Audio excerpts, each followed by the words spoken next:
Hey all, it's 8th of April 2022. Welcome to the weekend update. We're going to look at what happened during this week, where we started and where we have ended up. Let's get started.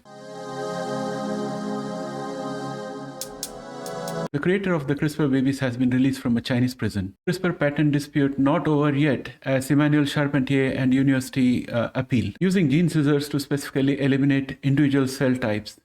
Again, all of these news articles, I'm going to put the links in the description because these are all longer articles and I want to keep our video short. So you can always look at the description if you're interested in following any of these headlines further. RNA targeting CRISPR system shows promise in preclinical trials towards treatment of ALS. Turning to the Russia-Ukraine war, at the beginning of the week on 4th of April, images and reports of horrors from the Ukrainian town of Bucha, of Russian troop having killed a lot of civilians and of rotting bodies and everything. It was very, very terrible news report. And Russia claimed that the images and reports are fake and claiming that it's a provocation from the West.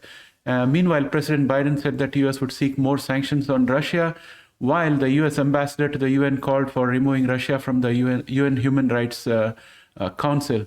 About 2/3 of the Russian forces outside Kiev have now pulled back. So this is what happened on the 4th of April. Continuing with the story, on 5th of April, Ukrainian President Volodymyr Zelensky addressed the United Nations and gave a very powerful speech where he urged Russia's removal from the Security Council, or if not, then the Security Council should dissolve itself, because despite there being a Security Council, there is no security. That's how he put it. And he also described the situation in Bucha as horrible. Meanwhile, humanitarian aid was turned away from reaching Mariupol again, thereby starving the citizens. And it's an attempt by the Russian forces to weaken the resolve of the Ukrainians and to fall back. Meanwhile, European countries stepped up their expulsions of Russian diplomats and continued seizing the yacht and other properties of Russian oligarchs wherever they could identify them. On the 6th of April, all Russian ground forces have left the areas near Kyiv and Chernihiv in northern Ukraine, and more than 500 people are evacuated from the besieged city of Mariupol after days of failed attempts. Thousands of civilians are still believed to be in the city. The US, European Union, and group of 7 nations are now enacting new sanctions on Russia. The sanctions target top Russian officials and family members, including Putin's adult children, Foreign Minister Sergei Lavrov's wife and daughter, former President and Prime Minister Dmitry Medvedev, and Prime Minister Mikhail Mishustin.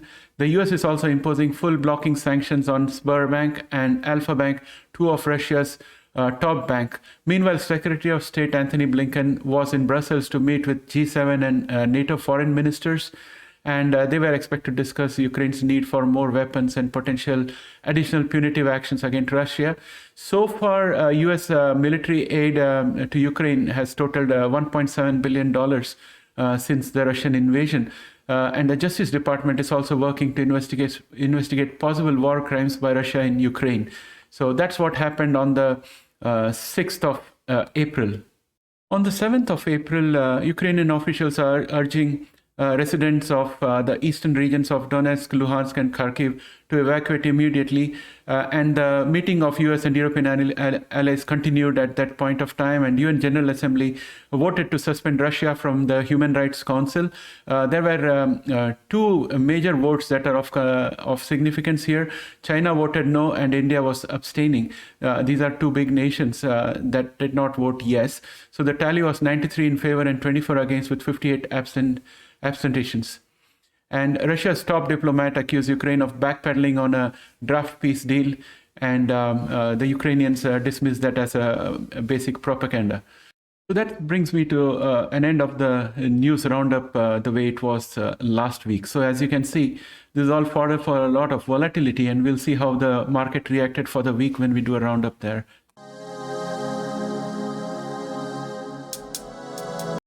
Let's start off by looking at Bitcoin.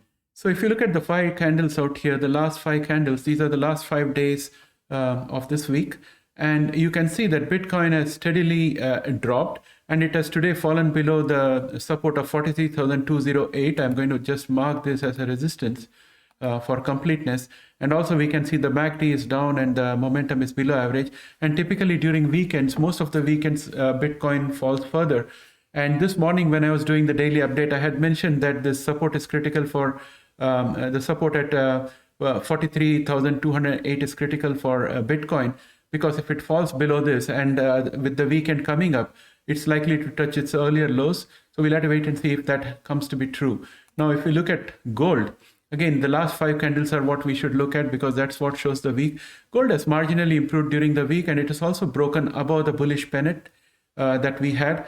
So if I was to zoom out, you can see that each of these candles is 1 day, and we have this bullish pennant, and we have come out and we are starting to raise. Our next resistance is 19,840. So when gold is raising, that means that Nasdaq is being subdued. That's how I would interpret it. So having said that, let us quickly look at oil also while we are at it.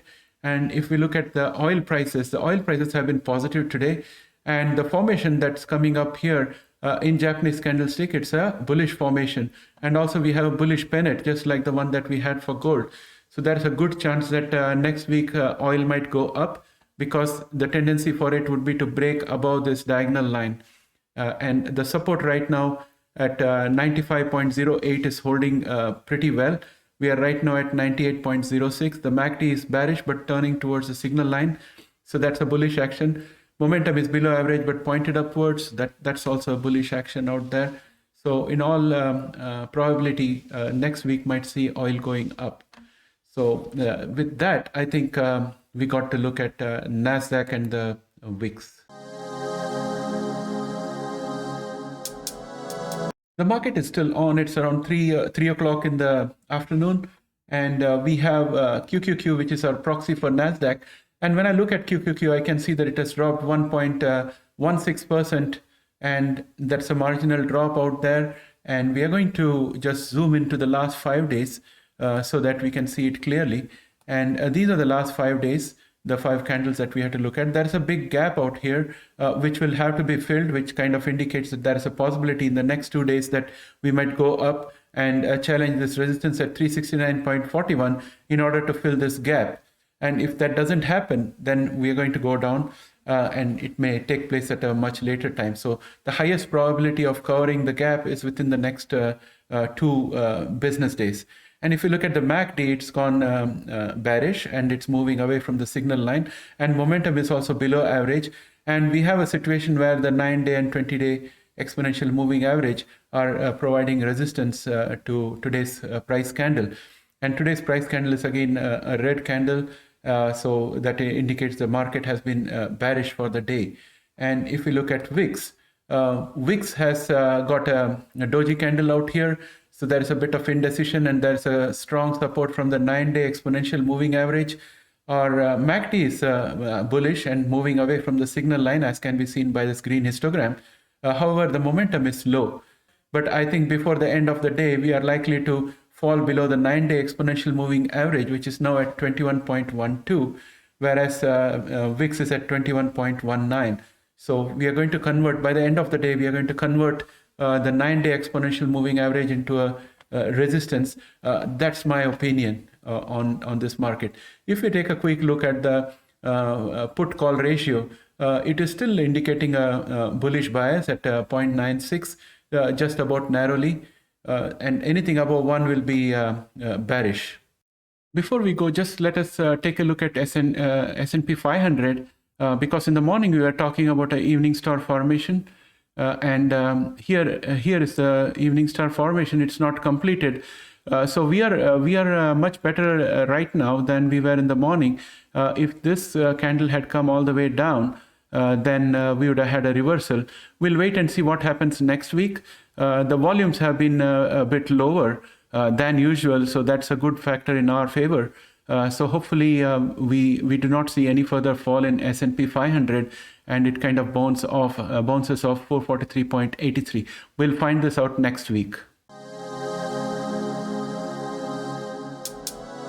So to begin with, let's remember all of these candles are 1-day candles, and we are looking at the 5 candles towards the end to look at what happened during this week.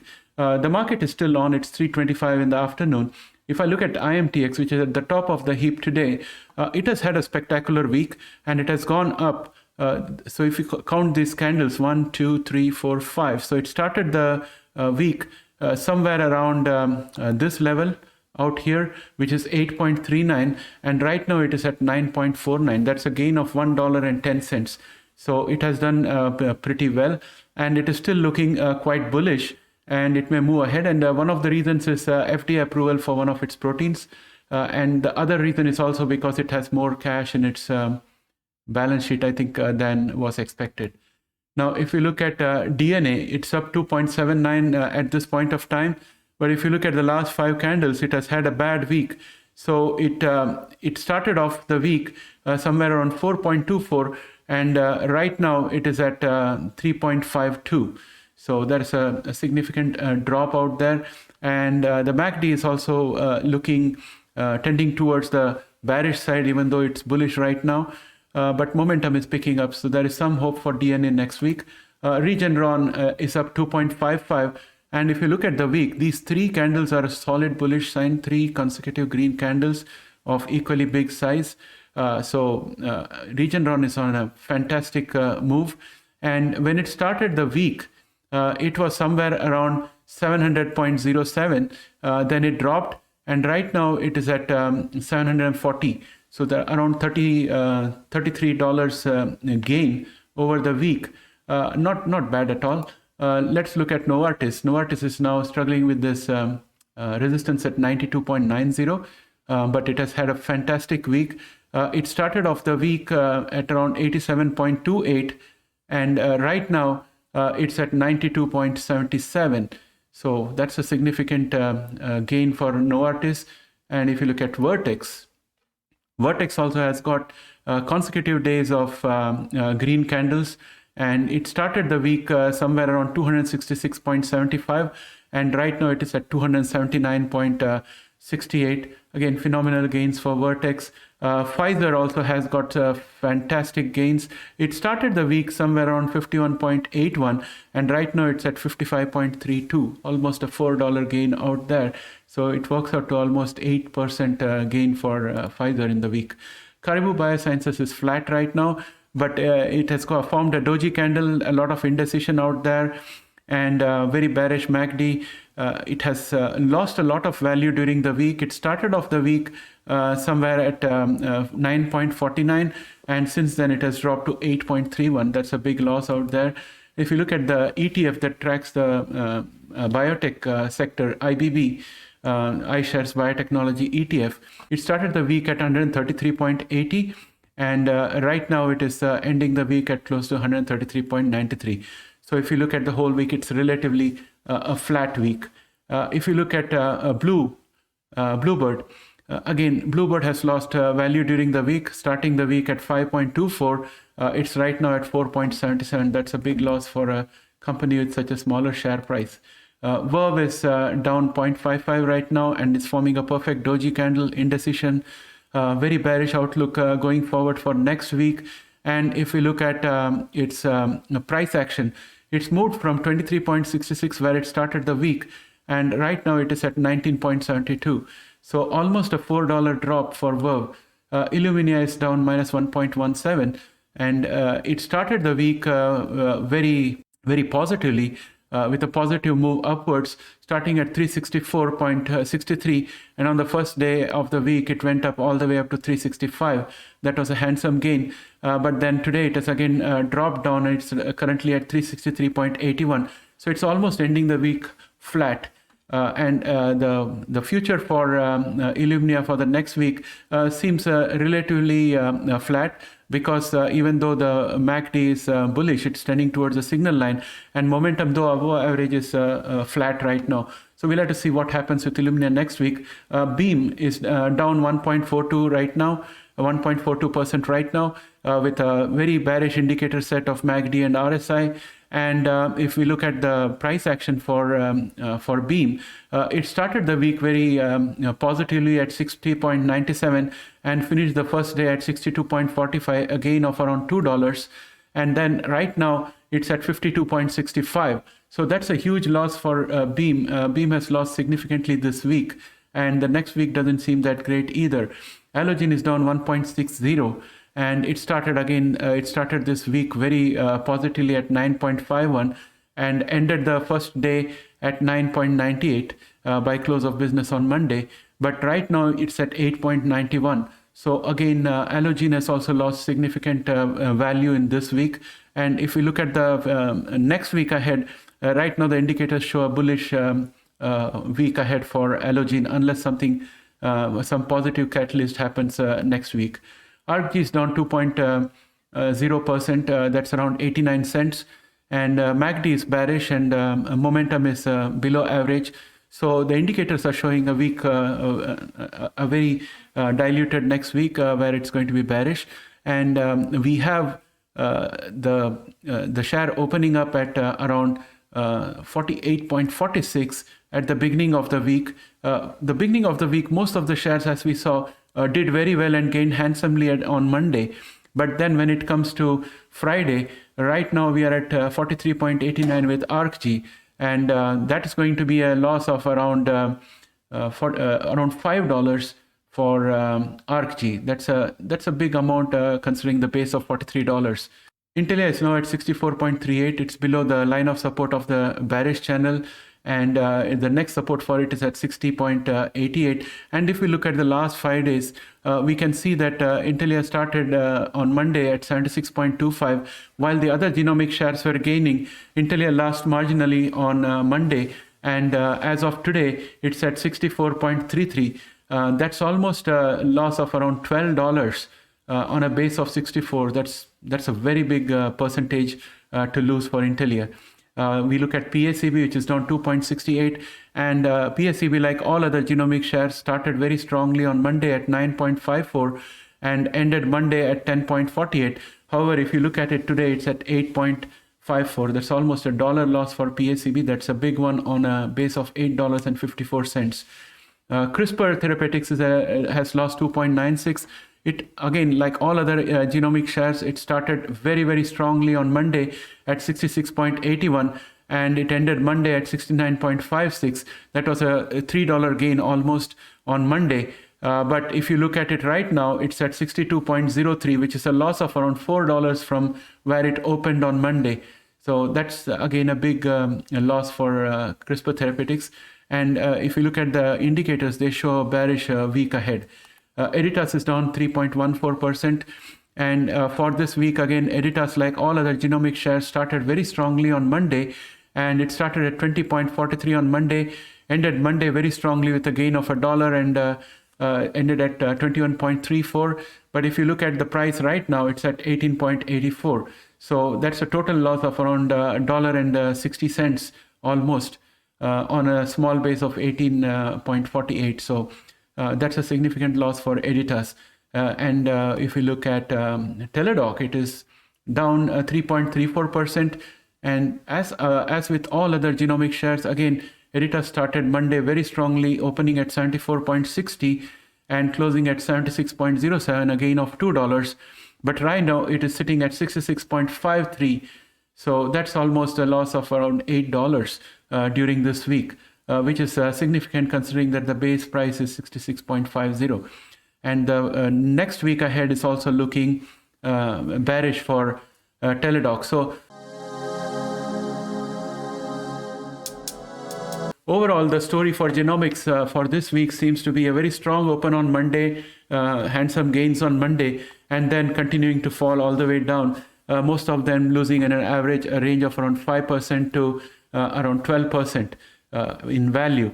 The only ones that seem to have done good are the ones which have got revenue streams available for them to provide financing and dividends and also cash in their balance sheet. The one exception seems to be CRISPR Therapeutics, because the cash in the balance sheet is going to be used up by all the clinical trials and everything that they are doing. So unless CRISPR Therapeutics gets some kind of revenue stream added, it's going to have trouble negotiating the next 6 months while we work through this volatility. So that brings me to an end of this week's roundup.